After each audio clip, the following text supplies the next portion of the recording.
Oi, meus amores, vamos dar continuidade aí à Era Vargas, certo?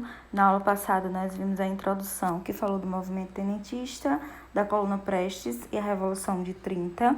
Hoje a gente vai ver aí o primeiro governo Vargas, né? A gente vai ver essa primeira parte de Era Vargas, que foi dividida em 3 períodos: governo provisório, governo constitucional e Estado Novo. Observem bem o nome de cada um, ok? Começa o governo provisório em 1930, logo após a Revolução. Ele dura de 1930 a 1934, né? Foi o período inicial, onde sai de cena aí a política cafeeira paulista, né?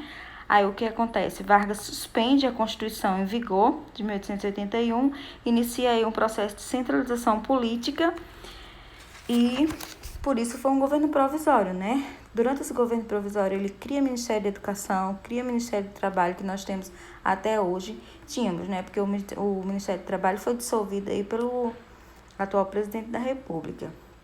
Outra coisa também que ele passou a fazer foi nomear tenentes como interventores dos estados, né? Começa a formular algumas leis trabalhistas, inclusive. Várias, né? A maioria das leis trabalhistas que nós temos até hoje em vigor foi criação de Getúlio Vargas enquanto presidente da República. Ele criou também o Código Eleitoral. O Código Eleitoral instituiu o voto secreto, por exemplo. Ele também dava direito, inclusive, para mulheres votarem. As mulheres não tinham direito de votar até então, ok? Nessa época também foi criado o Conselho Nacional do Café. O Conselho Nacional do Café ele tem o objetivo de valorizar o café, né, no mercado internacional e, ao mesmo tempo, centralizar a política cafeicultora brasileira, ok? Só que assim, gente, não havia uma Constituição, né? É onde vai começar aí, né, nas páginas do livrinho de vocês, onde vai começar a falar sobre isso que eu estou falando agora. Não havia uma Constituição porque Vargas tinha suspendido e governar sem Constituição estava incomodando a oposição paulista, que é justamente onde tem aí no livrinho de vocês, ó, no PDF. Quem está com o PDF vai acompanhando. E o que é que aconteceu aí? Os paulistas, eles começaram a se incomodar, eram a oposição, se concentraram em São Paulo, onde as oligarquias locais, elas convocaram o restante da população para irem às ruas, exigindo o quê? Uma Assembleia Constituinte, né? E em 1932 aconteceu aí esse movimento, que aí está chamado de Movimento Paulista de 1932, ok? E foi justamente a Revolução Constitucionalista Paulista, como ela é conhecida.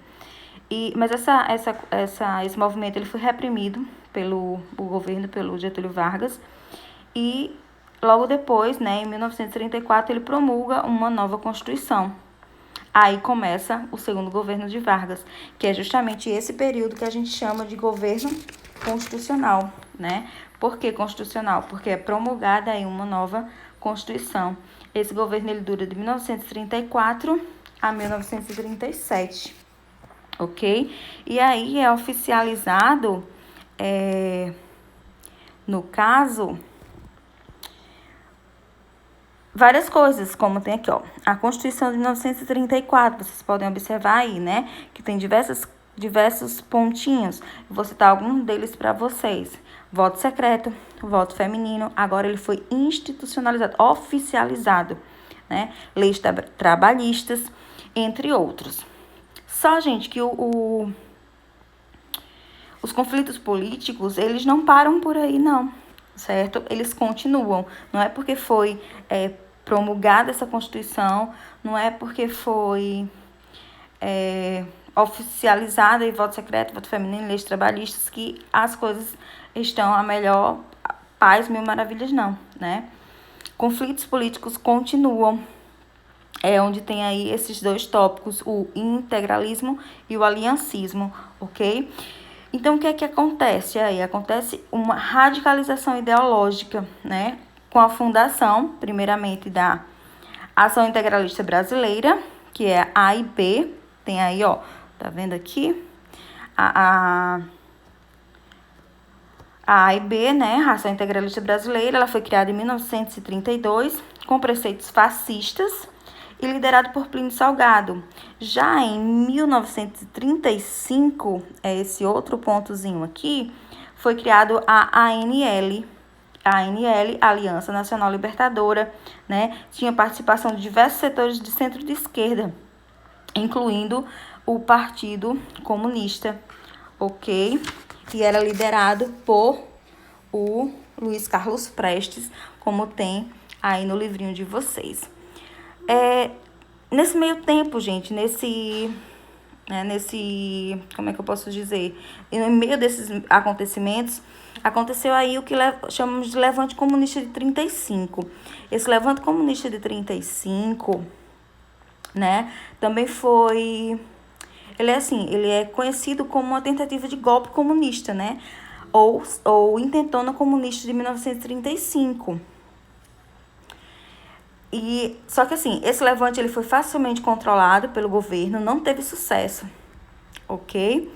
Só que quando o mandato de Getúlio Vargas estava prestes a acabar e haver novas eleições, surge um suposto ataque comunista, né, assinado por um espião soviético chamado Cohen.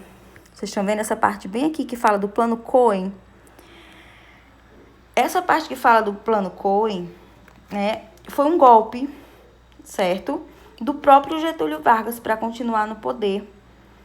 Depois foi descoberto, né, que a carta escrita lá, ameaçando Vargas, né, ameaçando esse golpe comunista, tinha sido escrito por Olímpio Mourão, certo? Só que tinha sido, como é que eu posso dizer, consentida pelo próprio Getúlio Vargas, ok? Isso aí acontece em 1937, né? O que conhecemos aí como Plano Cohen, né? E dá início aí um novo período, que é o chamado Estado Novo. Eu baguncei um pouquinho aqui o PDF, deixa eu ajeitar, pronto. Então, aqui começa aí a terceira fase, né, dessa primeira era Vargas, que é o Estado Novo, que é de 1937 a 1945. Então, gente, agora mais do que nunca, Vargas está consolidado no poder, ok? E agora, cada vez mais, ele concentra em suas mãos poder. E ele, se utilizando dessa farsa, né, dessa falsa ameaça comunista, né?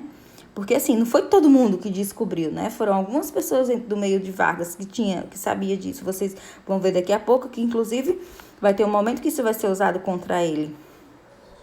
Então, se utilizando dessa falsa ameaça comunista, Getúlio Vargas fecha o Congresso, nomeia interventores em todos os estados.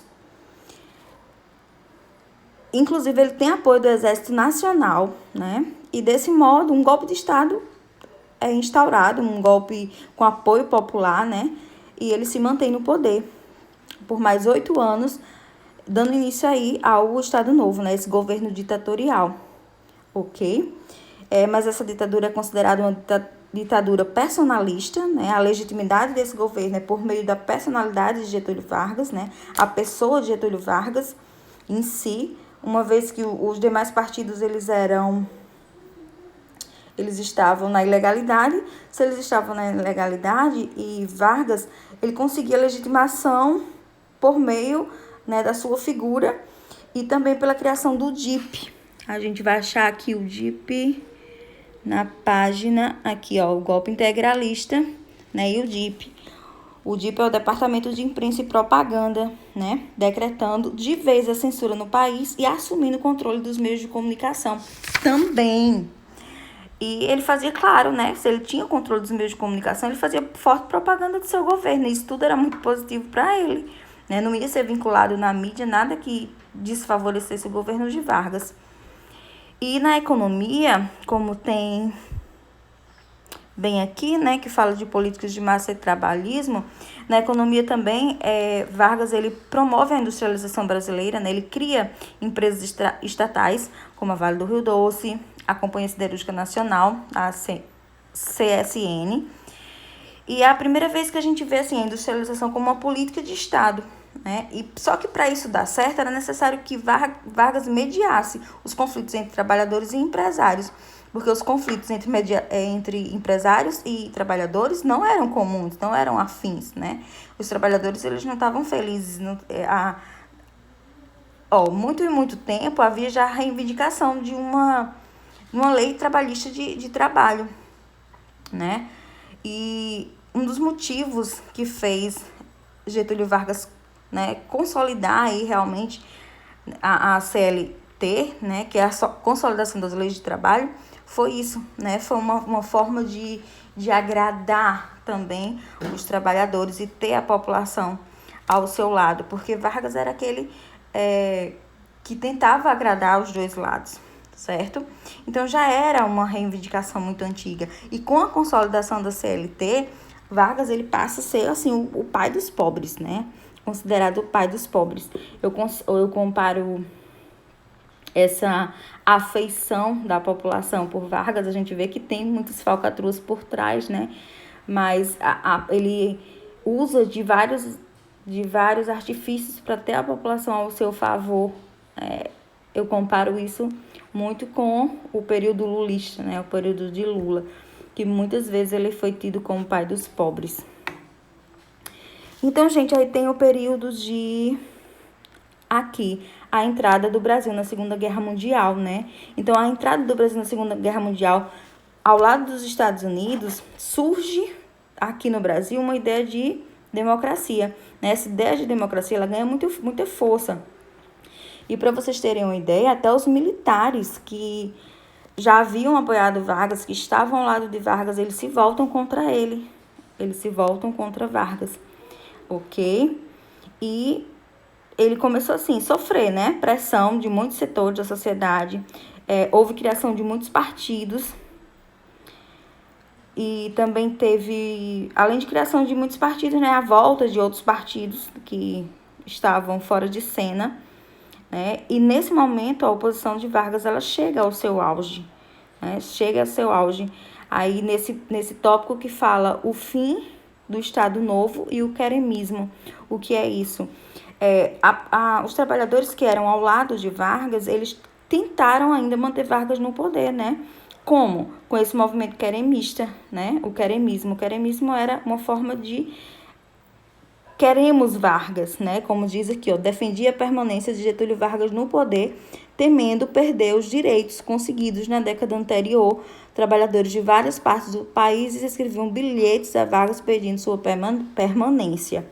Ok? Então, isso foi o movimento queremista, tá certo? Mas mesmo assim, com esse movimento, não deu certo. Ele sofre um golpe militar para garantir, né, as realizações das próximas eleições, e o Eurico Gaspar Dutra, que ameaçou contar para toda a população sobre o Plano Cohen, dizer lá que tinha sido idealizado por ele, consentido por ele, né, e o Vargas ele ia se queimar se a população soubesse, né, e ele tinha pretensões de voltar em outro momento, ele não queria ficar queimado politicamente.